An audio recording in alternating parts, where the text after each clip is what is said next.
Hi there, this is Amanda Frankel with our Crafty Playdate, and I'm here today to show you how to make this super fun little card using the Everyday Jars framelits and the Jars of Love stamp set. And if you can see, it's squishy. It looks like that fish is really in water. And I'm going to teach you how to do this today. So grab your stuff and grab a notepad and let's get started.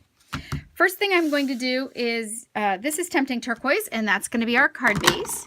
So I'm going to grab my bone folder. And the way I make sure that my score lines are straight, you could score them on a scoreboard, or you could use your trimmer. But I like to use mine just like that. Okay, so there's my card base. I am going to need it, but I'm going to set it aside for just a second and talk to you a little bit about the top of this card. The top of this card is really just a normal size panel. So normal size panel would be, well, I'll actually put the measurements below. So that's just a normal size panel, but I want to actually make this at the negative. So I want to cut this out. So I'm going to take this framelit here that comes in the Everyday Jars. This is all of them here.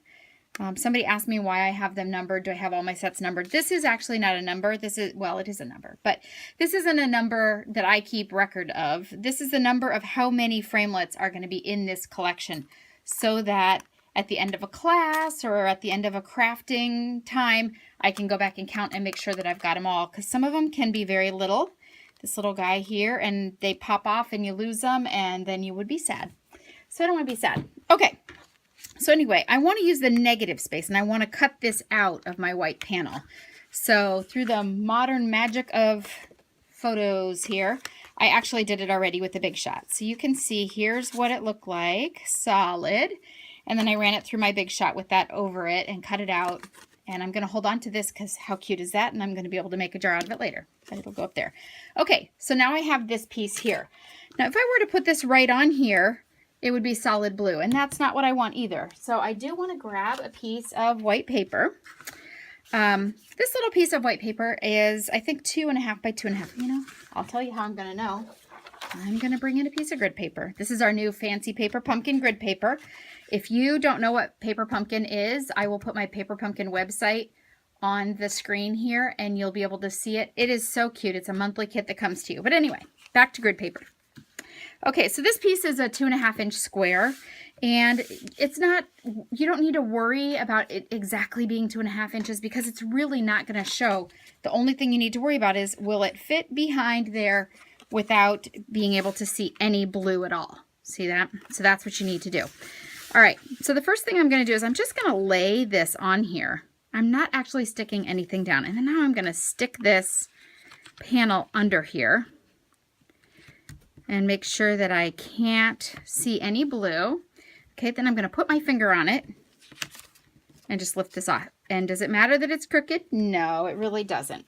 Okay, and I'm going to keep my finger there while I just put a little bit of glue here. And it doesn't need to be super specific, guys, or super, don't be uptight about this. The only thing you want it there for is so that it doesn't show blue around your card. All right, I'm laying it back on top, but this is still the one with the hole in it. I'm going to put that there, and I'm going to leave it there for a second because I'm going to go ahead and stamp. The stamp set that I'm using is the Jars of Love, and you can get these two sets together as a bundle and save 10%, so that's a good deal. But this is the one I'm using, and you can see so many stamps in it. There are 37 stamps in this, so you can do just about anything with it. But we are going to use the fish here and the best fishes here, and one other one that's a little bit of a surprise that I'll show you in a minute. But right now, fish. So the colors that I've chosen, Tangerine Tango, love it. And here is the goldfish. So again, this top piece here is not stuck down. It's just resting. And I'm going to ink this up. And you know what I really should do? I should bring in a mat. Hang on one second. Ooh, there we go. Okay, these mats, we've talked about this a couple of times in videos, but I just for a reminder, these mats are great if you're using a photopolymer stamps, just because they don't have any padding between them and the block. And so when you stamp, sometimes to get a better image, you need just a little bit of give. All right, and I'm going to put him way down at the bottom and hold 1, 2, 3 and lift, and that gives you a good image there. And you can see that that's why I had my paper laid out over that. Now when I take it away, my fish is going to be in the right spot. Good. Good to know. All right, and now I am going to attach my gel pack. So this is a pack of gel. You say, gosh, where did she get that awesome water pack? It's not water at all. It is actually hair gel. So let me see for a second here. I'm going to get some bags for you. Okay, these are these little bags. You want to make sure when you're finding these, Stampin' Up! Does not carry these. I got mine at a store that also sells jewelry products. You can probably get them at, you know, some of the big box craft stores. But they sell jewelry making products. So this is a little jewelry making bag. You need the ones that have the zipper closure. Some of them just have a fold over and a pull strip and you stick it down. That doesn't work. That's not good enough for this. So you want to make sure that you have the zipper closure. And you don't want to try and reuse, and you don't want to blow in it because then it gets a little steam in there. So I'm going to stick my finger in and move it around to make sure it's wide open. You don't want to reuse used bags here, like little bags that you've had jewelry in or something like that, because you may not notice, but they may have a little perforation. All right, and the gel that I'm using is this hair gel. Disregard the duct tape. We had a little bit of a blowout today. I'm not trying to hide the brand name or anything. I got this at Target, and it was not expensive at all. As a matter of fact, you want to find some of the cheapest stuff you can, hair gel. You don't want the stuff in the tub, because if you get the stuff in the tub, you have to try and scoop it out, and it's a big, big pain in the neck. So you want the kind that you can just squeeze in there. And you want blue. They do make other colors, and you can make other mushy bag cards if you want, but this color is what I want for water. So I'm going to shake that down a little. When you put your gel in your bag, see if I can do it at an angle so you can actually see, you don't actually need very much. So I'm going to just shake that down in there, and you can see how much I've got here. Before you close it, I should have probably grabbed a paper towel. All right, that's what clothes are for. All right, so before you close it, I'm going to squish this down into my bag and kind of cover all the corners here. Squish it around and see if that's enough, and it is. It really does not need to be a lot, because when it's on there, it's going to look like water. You just want to make sure that it fills your corners, and if it has air bubbles, that's great. It makes it actually look more like water. You want to push it up so that there's no air possible coming in here, and then you want to zip it. And you want to zip it longer than you think you need to. You want to double check it.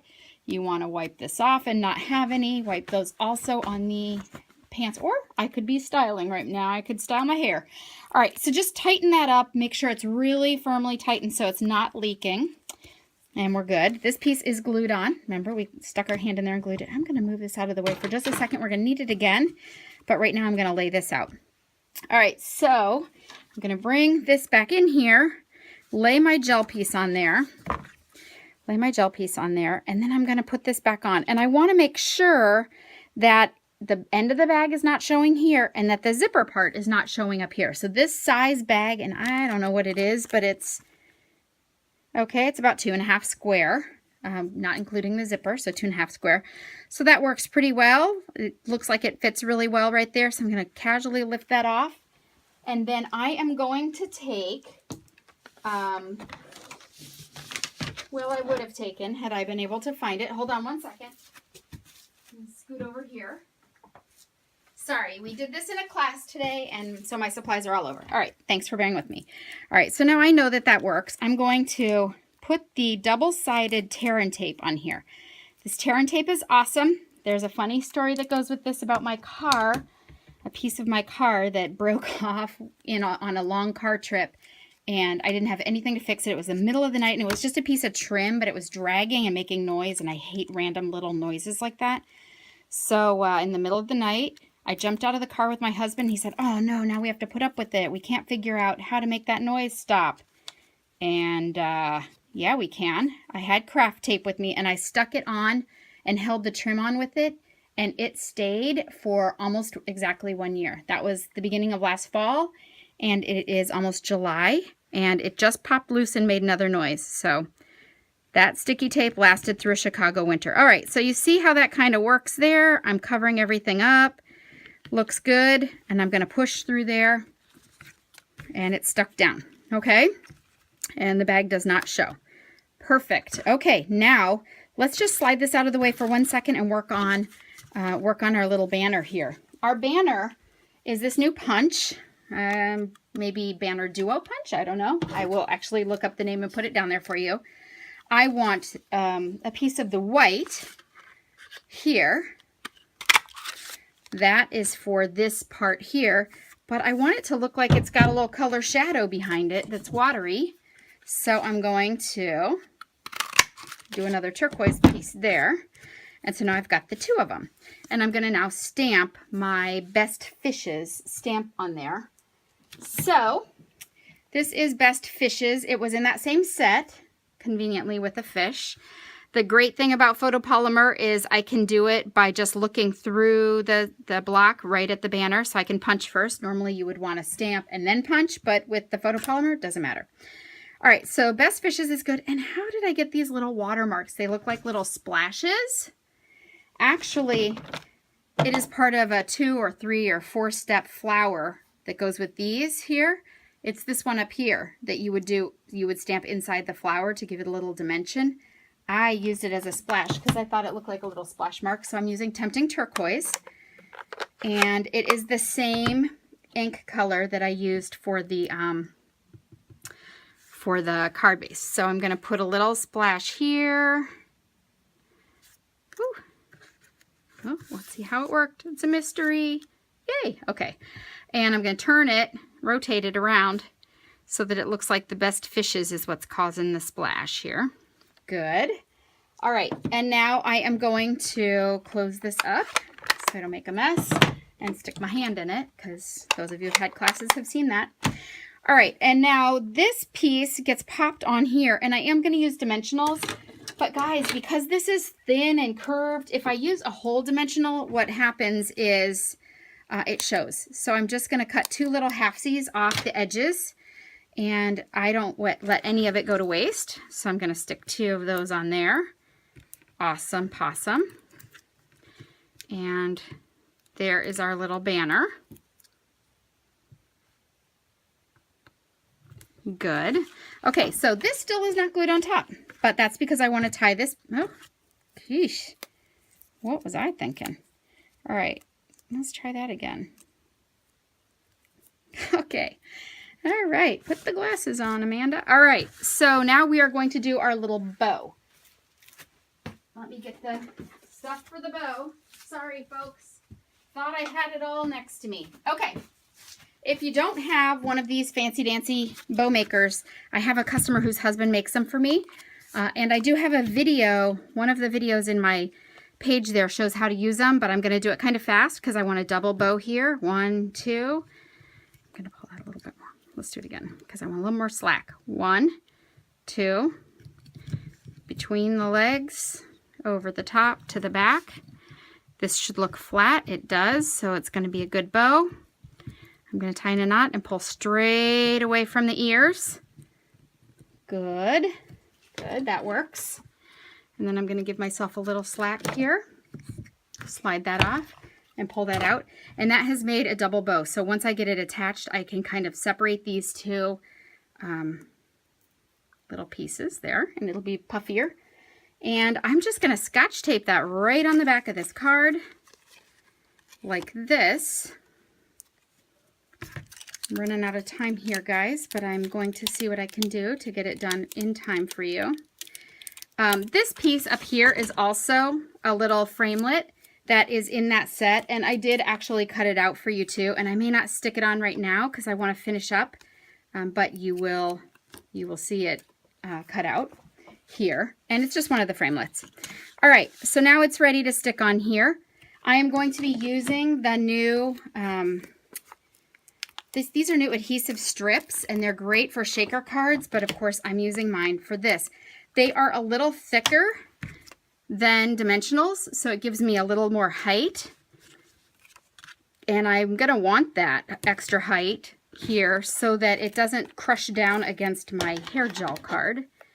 I know, who would have thought you'd use hair gel? It's so funny. Okay, let's see. These strips are great. These are new to us, and I am so loving them. All right, let's do this big one on the bottom and sides. Good and good. peel off their extra paper. These are double-sided, or not double-sided, well, yeah, kind of. They've got little stickies. So we're just going to pull that off like this.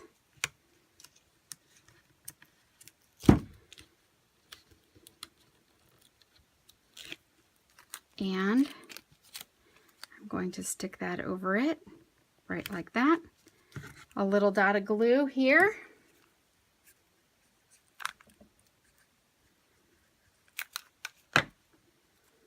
And we're done. And again, the only thing that I don't have on here yet is the little silver, and I have cut it out already out of a dimensional, and I'll just put a little glue at the top of it and it'll be all set.